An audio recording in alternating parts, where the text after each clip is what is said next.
Je m'appelle Guillaume de Saval, j'ai 31 ans. Je suis sommelier, journaliste et coprésident de l'ASSOM, l'association de sauvegarde de l'œuf mayonnaise.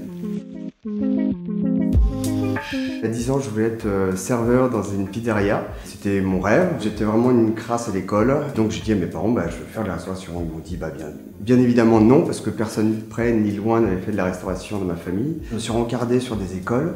Et il y en avait une qui me plaisait, qui s'appelle Albert Demain à Paris. J'ai monté un dossier et je leur ai mis un peu sur le fait accompli en leur disant, voilà, j'ai envie de faire ça. Donnez-moi juste le feu vert. Pendant 6 mois, ils m'ont mis toutes les personnes qui avaient bossé un petit peu dans la restauration pour me décourager. Et puis ils ont vu que j'étais déterminé, du coup ils ont fini par me dire oui. Et là, j'ai commencé à avoir des bonnes notes et c'était chouette. Pour être très honnête, je voulais pas être sur le marché du travail tout de suite, être jeune cadre dynamique et autres. Je voulais encore avoir le statut d'étudiant, sortir le soir très tard. J'ai rencontré donc mon prof de sommellerie qui s'appelle Franck Ramage, d'ailleurs big up Franck. Lui était ancien second chef sommelier du Crillon et il nous a présenté un peu l'élite de la sommellerie parisienne et française. On se retrouvait à la maison de l'Aubrac, on se mettait des bouteilles de vin à l'aveugle.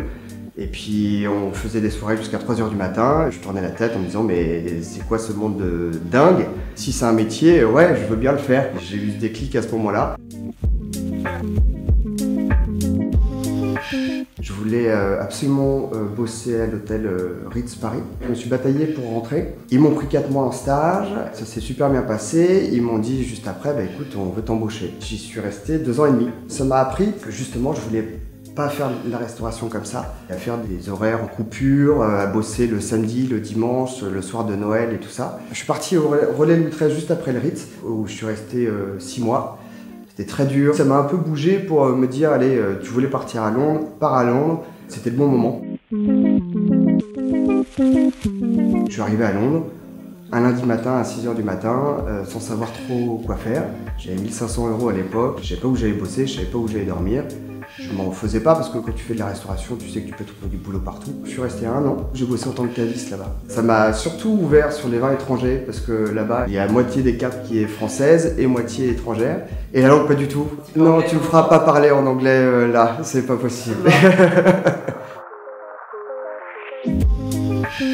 Je suis retourné à Paris et là, j'ai rencontré Manuel Perrondet qui prenait la direction de la sommellerie de l'hôtel Royal Monceau. On se voit, on discute, on prend un café. Une demi-heure plus tard, j'avais signé un CDI avec des horaires de coupure, des horaires de merde et tout ce que tu veux. Mais c'était génial parce que en fait, je suivais lui. Il m'a vachement bougé et appris d'aller dans le vignoble, rencontrer le vigneron et comprendre dans quel contexte ils vivent et ils travaillent.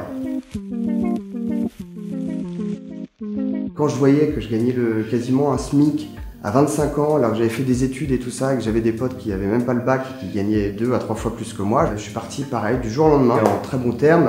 Pendant cette période-là, en fait, j'ai rencontré par hasard un vigneron que j'adore, qui s'appelle Jacques Hiblot, qui cherchait quelqu'un pour justement pour le représenter auprès de la restauration des sommeliers à Paris. Et je lui ai dit, écoute, au lieu d'investir dans un vieux crouton, investis dans un jeune poulain, fais de moi ton élève. Au bout de 3 mois de drague, il a fini par me dire oui. J'ai bossé avec lui pour le représenter dans les palaces, les restaurants étoilés, les bistrots de quartier, les cavistes et autres. Et ça, c'est un boulot que je continue encore et qui me passionne.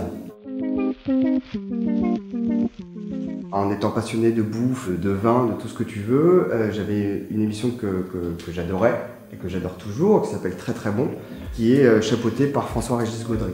Et le hasard de la vie encore fait que je le rencontre dans un bistrot. 1 mois plus tard, je le croise un samedi matin dans le métro. Il était assis juste là, il me dit mais est-ce que j'y vais pas. Je lui dis on s'est rencontrés là, et truc, machin et tout. Et il me dit on est en train de passer des tests pour, on a plusieurs projets. Je te donne mon portable, tu m'envoies un petit message et tout. Là, je me dis, attends, j'ai le 06 de François-Régis Gaudry, c'est un truc de ouf. Je l'appelle le lundi, et puis de fil en aiguille, on s'est un peu liés d'amitié, et puis il me dit, j'ai envie qu'on fasse des choses ensemble. Sur 250 contributeurs, je me retrouve être le 4e plus grand contributeur de son bouquin, qui s'appelle On va déguster la France, pour parler du vin, bien sûr, le Graal, quoi. Depuis la rentrée, il me dit, j'aimerais bien que tu aies une chronique vin qui sort tous les vendredis sur l'express.fr. Et à côté de ça, j'intervenais dans l'émission Très Très Bon, en tant qu'expert vin. Revenir à la sommellerie, oui, j'y reviendrai. D'ailleurs, je fais quelques extras de temps en temps chez des potes. Et il y a aussi d'autres projets en cours. J'ai un pote qui veut monter un restaurant. Ce sera son bébé, mais dans lequel je vais gérer la partie vin. Quand tu es entouré de gens bien qui t'enrichissent intellectuellement, professionnellement parlant, bah, c'est pas du boulot. Et du coup, bosser 18 ou 19 heures par jour, bah, t'as pas l'impression de bosser vu que tu es aussi en même temps en train d'apprendre et de kiffer.